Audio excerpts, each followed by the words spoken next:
Muy buenos días, muy buenas tardes a todos los jóvenes y señoritas. Estás en tu programa Edúcate Bedarial. Bien, hoy vamos a compartir una temática de por demás muy interesante. Vamos a hablar de lo que es el aparato circulatorio. El aparato circulatorio es uno de los aparatos importantes que nos permiten el intercambio de gases. Soy el profesor Juan Carlos Castro y vamos a compartir esta temática. Definimos entonces qué es el aparato circulatorio. El aparato circulatorio son un conjunto de órganos encargados de la circulación de la sangre y de la linfa. Ojo, es un conjunto de órganos encargados de la circulación de la sangre y de la linfa. ¿Y quién se encarga de la circulación de la sangre? El aparato cardiovascular. ¿Y quién se encarga de la circulación de la linfa? El sistema linfático. Entonces, no nos olvidemos. El aparato circulatorio es un conjunto de órganos que se encargan de la circulación de la sangre a través de lo que es el aparato cardiovascular y de la linfa a través del sistema linfático. El aparato cardiovascular. Como su nombre lo indica, el aparato cardiovascular proviene de lo que es cardio, que es corazón, y vascular, vasos sanguíneos. Entonces, está formado por el corazón y los vasos sanguíneos. No nos olvidemos, el aparato cardiovascular está conformado por el corazón y los vasos sanguíneos, ¿no? ¿Cuáles son esos vasos sanguíneos? Son las venas, las arterias y los capilares. Los vasos sanguíneos son las venas, las arterias y los capilares, por donde circula la sangre, ¿no? Ahora, es importante hablar del primer órgano fundamental de lo que es el aparato cardiovascular, que es el corazón. El corazón es un órgano musculoso, hueco y en forma de cono invertido. Su peso varía aproximadamente de 250 a 300 gramos, ¿no? Y está ubicado en el mediastino inferior medio. A ver, para podernos ubicar con mayor precisión, vamos a primero ubicar dónde está el mediastino. El mediastino se encuentra al medio de los dos pulmones, ¿no? Al medio de las hojas pleurales de los pulmones, o sea, en esta región. A esta región se conoce con el nombre de mediastino, ¿no? Pero bien, para comprender de mejor manera, vamos a ubicarnos de mejor manera donde se encuentra el mediastino. Si nosotros observamos esta parte de la ubicación está en una vista frontal. En una vista lateral vamos a decir que el mediastino se divide en dos partes, un mediastino superior y un mediastino inferior. ¿Cómo se delimita el mediastino superior del mediastino inferior? Tenemos el punto de referencia de la cuarta a la quinta vértebra en la parte posterior y la parte del ángulo esternal. Esa es la línea imaginaria que divide al mediastino superior y mediastino inferior. Pero este mediastino inferior también lo vamos a dividir en tres partes. El mediastino anterior, que se encuentra por delante, el mediastino medio, obviamente en la parte media, y el mediastino posterior, que se encuentra en la parte de atrás, ¿no? Entonces, si volvemos a esta ubicación, vamos a decir que el corazón se encuentra en el mediastino, en la parte media de los pulmones, inferior, mediastino inferior, medio, en esta parte, en el mediastino medio. Mediastino inferior, medio. Entonces, Para que no nos olvidemos, estamos constituidos en estos planos de ubicación. Repito, el mediastino superior, el mediastino inferior son componentes del mediastino en general. Estos se dividen con punto de referencia en la cuarta y quinta vértebra y con el ángulo external. Lo que es arriba va a ser el mediastino superior y lo que es abajo el mediastino inferior. Este mediastino inferior se divide en mediastino anterior, mediastino medio y mediastino posterior. Entonces el corazón se encuentra en el mediastino inferior medio. ¿Cuáles son los límites del mediastino? Tenemos en la parte anterior al plastron esternocostal, o sea, toda esta parte se denomina plastron esternocostal. Es la parte anterior. En la parte posterior se limita con lo que es la columna vertebral. En la parte de arriba se limita con la base del cuello. Esta es la parte de arriba, se limita con la base del cuello. En la parte de abajo se limita con la cara superior del diafragma. Muchos textos consideran que el corazón descansa en este músculo que se llama diafragma. Y en la parte lateral con los pulmones. En todo caso, la pleura de los pulmones. Entonces ya sabemos dónde se encuentra el corazón y cómo está constituido. Si ustedes observan, aquí habíamos dicho que está constituido en forma de un cono truncado. Un cono tiene esta característica, ¿no? Entonces, cono invertido, truncado. Y ustedes observarán, aquí tenemos algunas venas y arterias en forma de corona, así como las que lo pusieron eh, a Jesucristo, ¿verdad? Entonces, a estas venas y arterias en forma de corona se las denomina venas y arterias coronales, que son exclusivas del corazón. El corazón está formado por tres capas que de adentro hacia afuera son endocardio, miocardio y pericardio. El pericardio a su vez está formado por el pericardio fibroso y por el pericardio seroso. Y el pericardio seroso está conformado por una hoja parietal y una hoja visceral, denominado epicardio, ¿no? Para que podamos comprender de mejor manera, de adentro hacia afuera, habíamos dicho que esta parte interna de la capa interna del corazón se llama endocardio. La capa media, que es propiamente músculo, se llama miocardio. Y la capa externa, que se llama pericardio. Pero este pericardio está formado por el pericardio fibroso, que está en la parte externa, y el pericardio seroso, que está en la parte interna. Pero este pericardio seroso también habíamos dicho que está formado por la hoja parietal y la hoja visceral, que es propiamente el epicardio.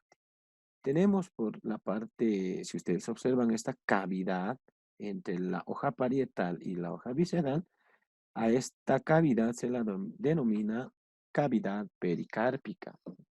¿Cuál es la función? Permite el movimiento de los músculos del corazón en los movimientos de sístole y diástole, ¿no? Bien, entonces repetimos. El corazón está formado por tres capas: endocardio, el miocardio, que es la capa media, y la capa externa, que es el pericardio. El pericardio formado a su vez por el pericardio fibroso y el pericardio seroso, ¿no? Este pericardio seroso formado por la hoja parietal y la hoja visceral, conocida como epicardio.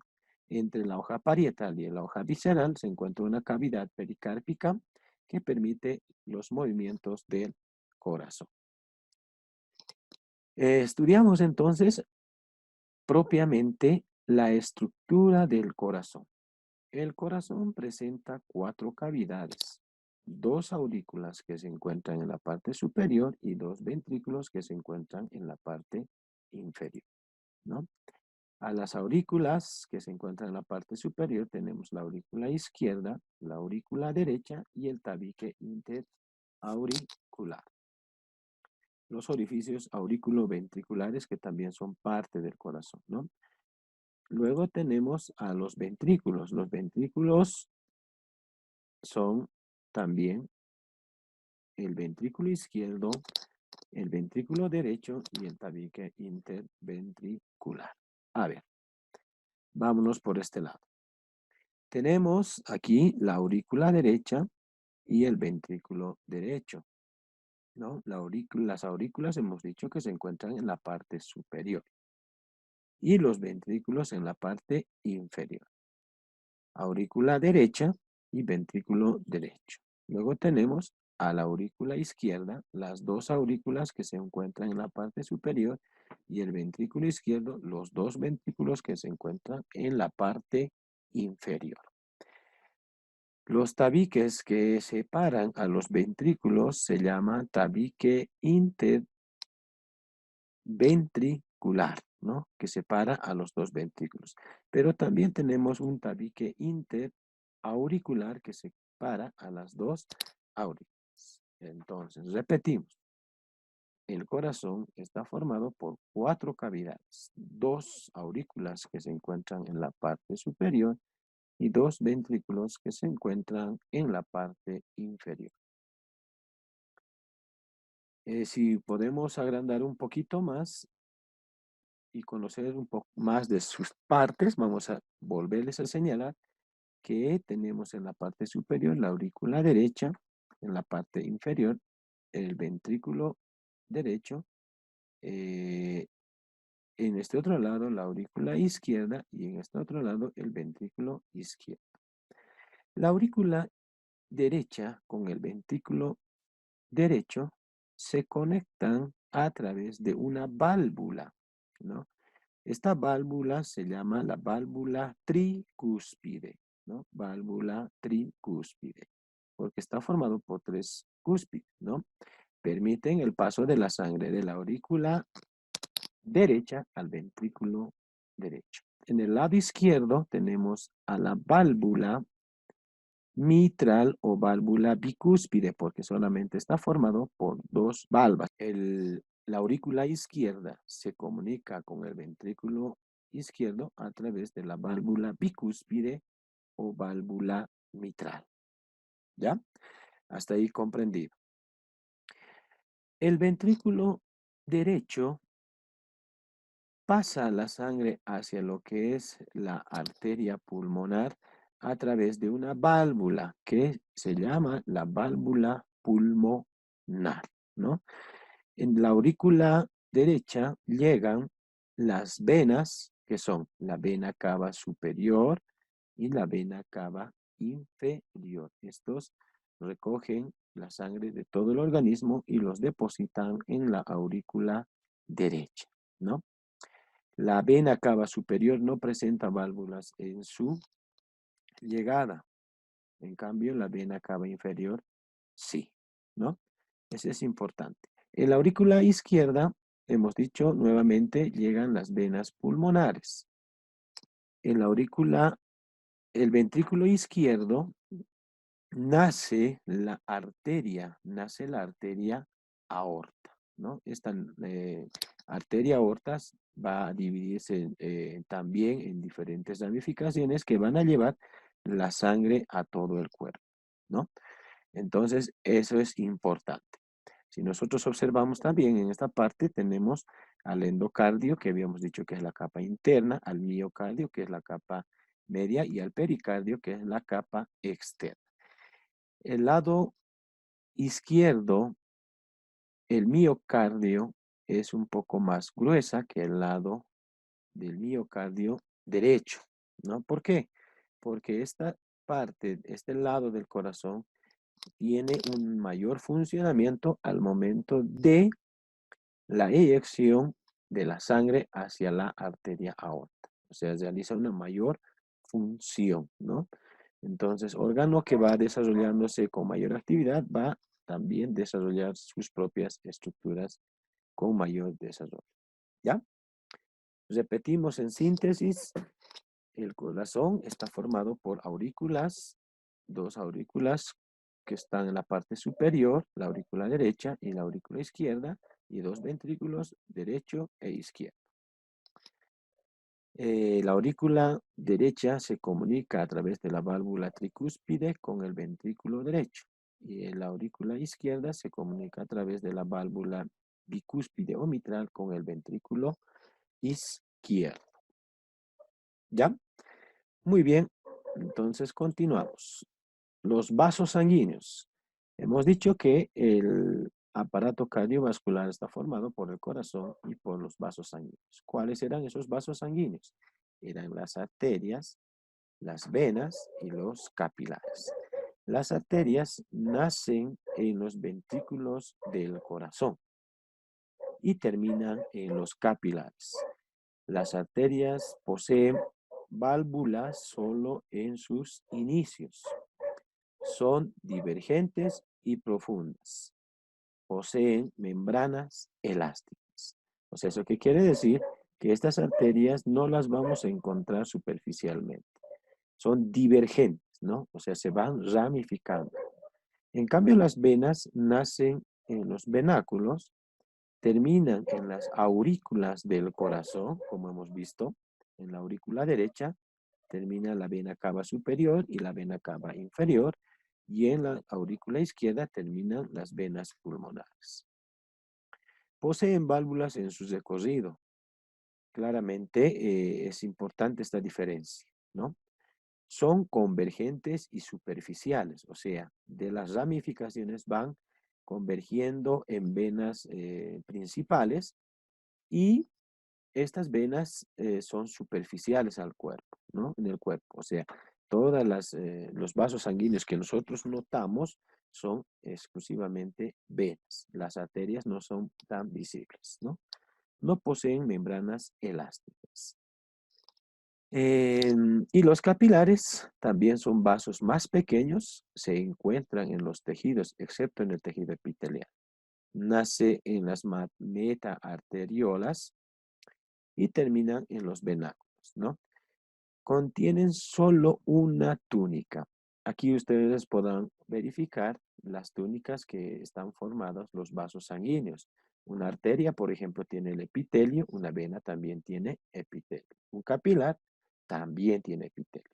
En cambio, las arterias tienen una túnica íntima, las venas también tienen una túnica íntima, tienen una túnica media y una túnica adventicia. Venas y arterias tienen esa estructura. En cambio, el capilar solamente está formado por una sola capa, que es el epitelio, ¿no? Entonces, son estructuras y diferencias que debemos nosotros tener en cuenta.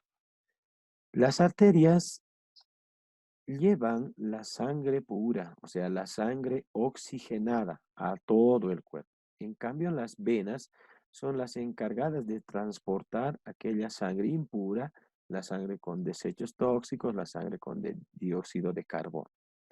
Entonces, esa es una gran diferencia. En cambio, los capilares se encargan de ese intercambio gaseoso entre los productos que llevan las arterias y las venas, ¿no? Bueno, vamos a continuar con lo que es la circulación sanguínea. Por su grado de perfección e itinerario, la circulación sanguínea es cerrada. ¿Eso qué quiere decir? Que la sangre no sale de los vasos sanguíneos.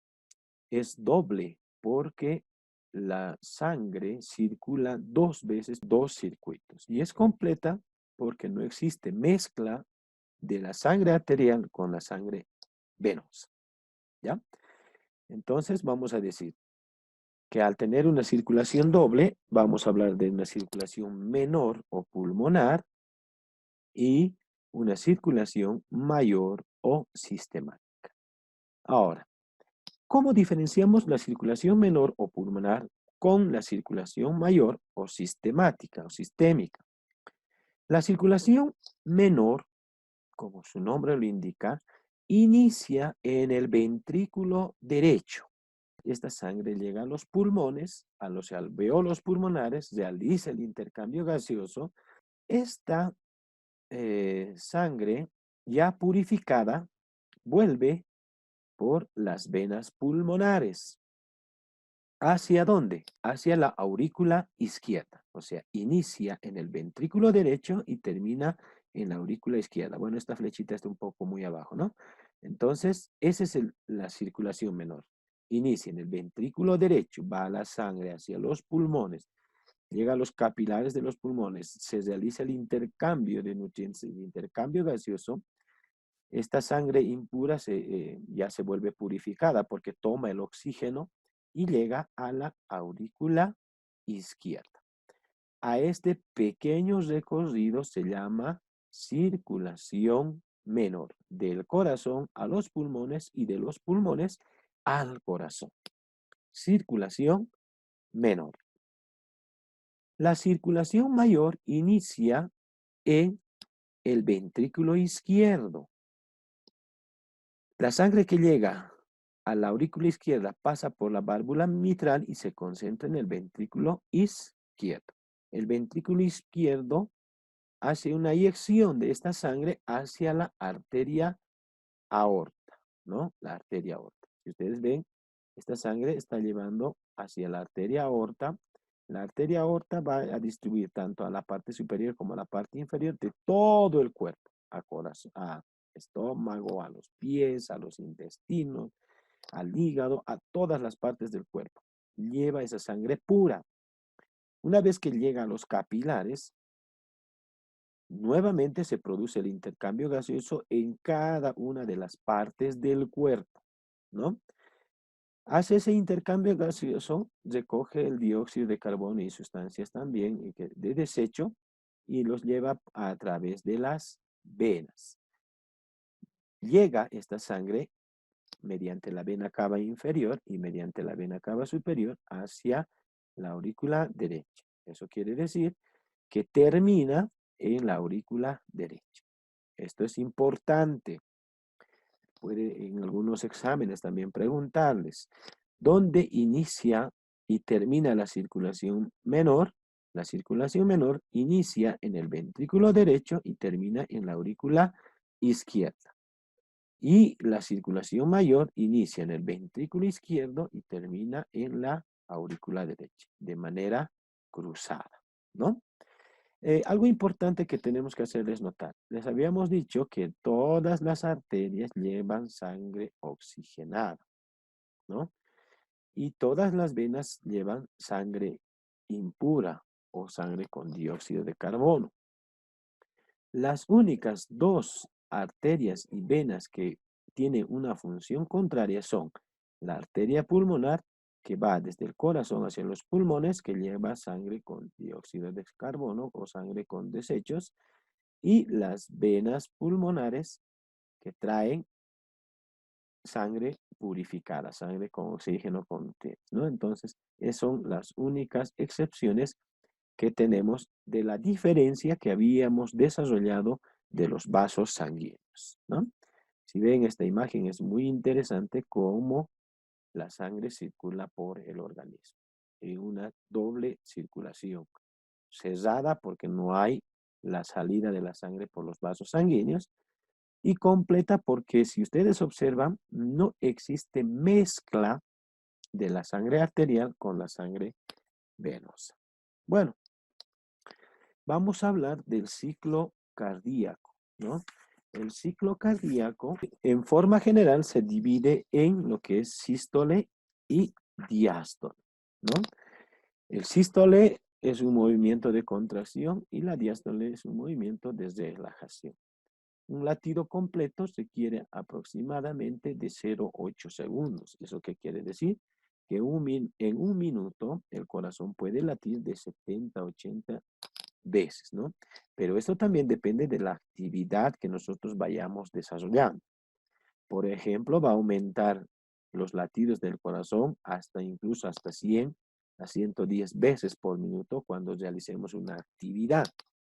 física, ¿no? Como también puede bajar de 70 latidos por minuto, puede ser inferior a eso hasta llegar a 60, cuando estamos nosotros descansando.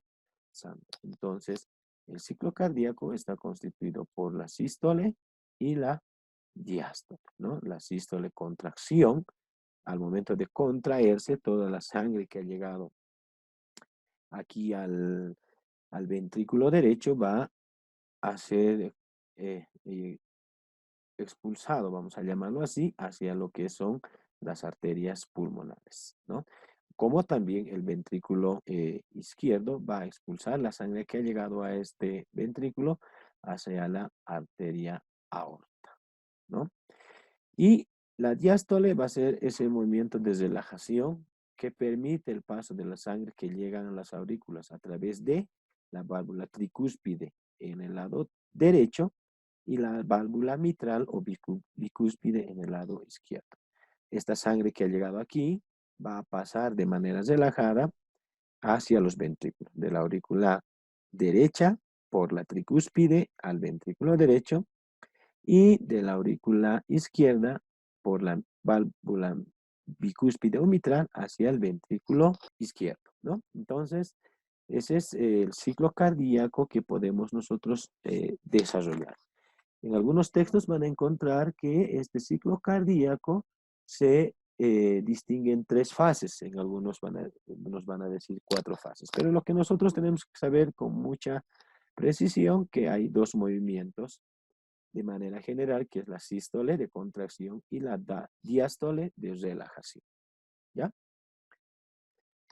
Bien, habíamos dicho que el aparato cardiovascular es el encargado de llevar la sangre a todo el cuerpo, ¿no? Entonces, ¿qué es la sangre? La sangre es un líquido vital de color rojo, es viscoso y salado, que está encargado del transporte de oxígeno, de los nutrientes y otras moléculas, así como los productos de desecho, ¿no? El cuerpo contiene aproximadamente de 5 a 6 litros de sangre en el varón y en la mujer de 4 a 5 litros, ¿no?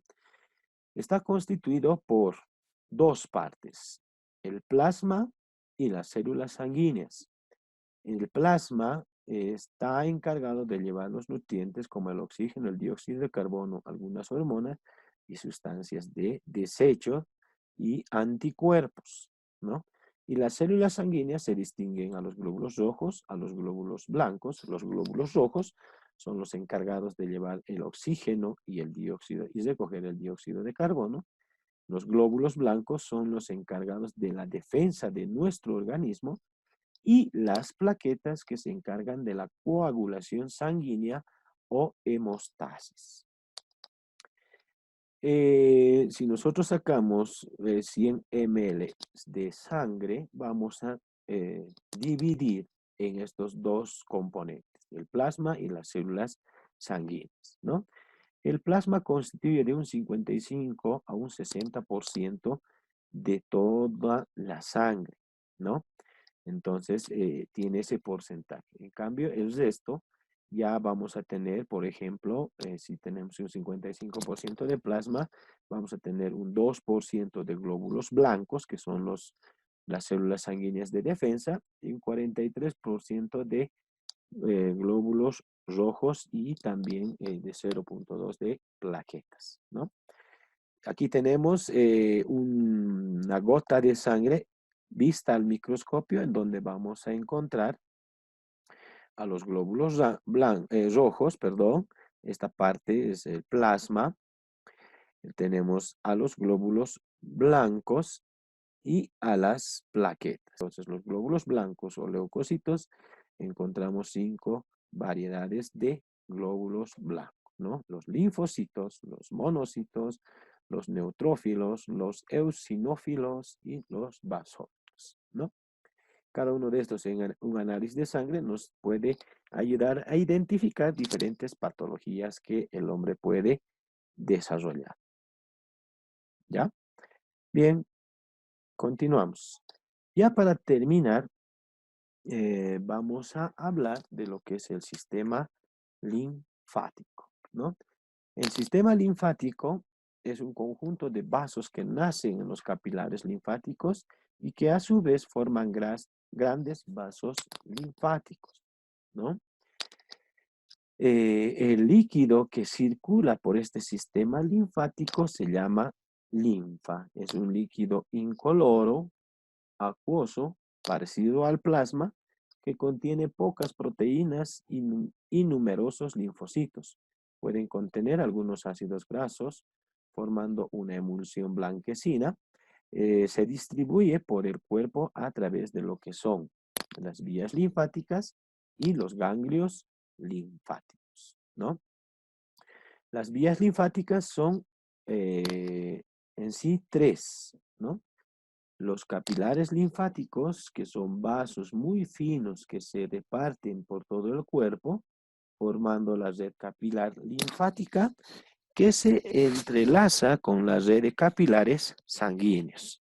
Los vasos linfáticos, de forma similar a las venas, aunque de paredes más delgadas, ¿no? Y los colectores terminales, que son también vasos linfáticos, pero de mayor diámetro, a través de los que la linfa finalmente llega a la sangre. Son dos en sí, ¿no? El conducto torácico y la vena linfática del lado derecho. Por último, tenemos a los ganglios linfáticos, que son abultamientos de tejido esponjoso de tamaño variable distribuidos por todo el sistema linfático. Estos permiten la conexión escalonada de los diversos vasos linfáticos, los mismos que concluyen en los dos colectores terminales. Los ganglios linfáticos suelen ubicarse en zonas fijas del cuerpo, tales como la zona axial. También tenemos ganglios linfáticos en la parte de la ingle, en la parte del cuello, alrededor de las orejas, etcétera, ¿no? Tienen dos funciones muy importantes, ¿no? Son lugares de proliferación de los linfocitos y eliminan los restos celulares y partículas extrañas contenidas en la linfa antes de ingresar a la sangre, ¿no? Entonces, si ustedes observan esta gráfica, aquí tenemos a la gran vena linfática, al conducto torácico, que habíamos dicho que son eh, ganglios importantes, ¿no? Que conducen la linfa, ¿no? Después tenemos también a los diferentes ganglios que se encuentran en que son abultamientos. Habíamos dicho que se encuentran en esta parte del cuello, detrás de la oreja. Tenemos en esta parte también a los ganglios inguinales, ¿no? Y bueno, para terminar, el proceso de la circulación linfática, podemos señalar que todos los vasos linfáticos del cuerpo desembocan en uno de estos dos conductos, ¿no? En el conducto torácico, puede desembocar en este conducto torácico o también puede desembocar en la gran vena linfática. O sea, toda la circulación desemboca en el conducto torácico, que se encuentra en esta parte, y también en la gran vena linfática. El conducto torácico nace al nivel de la segunda o tercera vértebra lumbar por una dilatación en forma de pera llamada cisterna de Packer, ¿no? Entonces, toda esta va desembocando y termina en esta cisterna de Packer, ¿no? El conducto torácico asciende por el abdomen, penetra en el tórax, recoge la linfa de la mitad izquierda del cuerpo, situado por encima de esta parte que se encuentra el diafragma, y terminando en lo que corresponde a la gran vena linfática, ¿no? En resumen, se puede ver que el canal torácico llega la linfa del 75%, ¿no? A este canal torácico, a este conducto torácico, ¿no? Llega el 75% de la linfa. Y el restante 25% de la linfa lo recibe la gran vena linfática del resto del cuerpo. Bien, entonces con eso habríamos concluido la parte de lo que es el aparato, el sistema circulatorio. Nos vemos en la próxima clase.